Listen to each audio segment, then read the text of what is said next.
Good morning. Firefighters from Catalonia teamed up with French colleagues as a wildfire ravaged some 435 hectares of land, with an estimated 2,500 hectares threatened.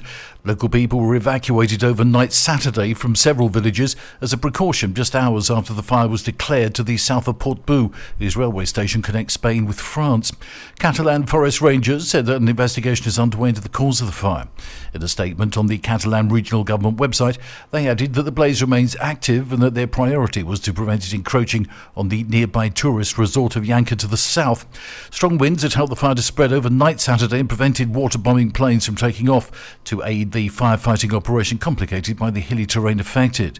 Catalan civil protection officials said some 4,000 people were without electricity and that rail traffic had been suspended between Portbou and Figueres. The main road to the French border was also closed. Princess Leonor will enter the General Military Academy of Zaragoza on the 17th of August to start her training in the Spanish Armed Forces.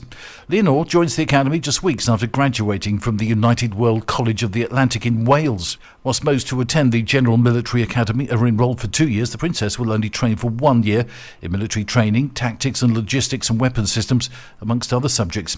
She is following in the same footsteps as her father, King Felipe, by undergoing training in each of the branches of the military. The plan is for her to spend 3 years in Spain's military academies in preparation for her future role as Commander-in-Chief. After her training with the Army, she will undergo training with the Navy before getting training with the Air Force.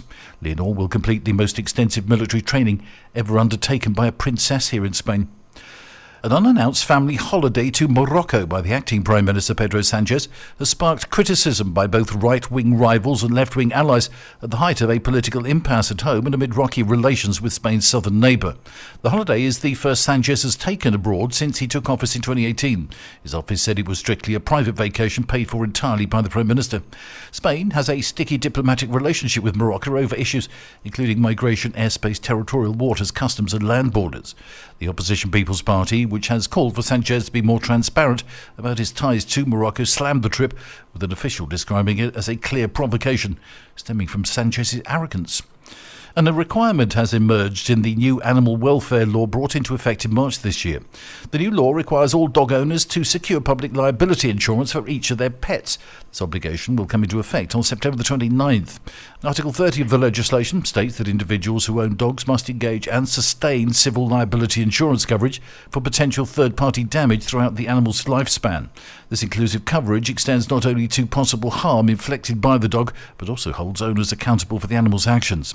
There's also a compulsory training course for dog owners, a prohibition on the sale of most animals in pet shops, and more stringent penalties targeting those who subject animals to abuse or neglect. That's the latest from TRE. I'm Bob James.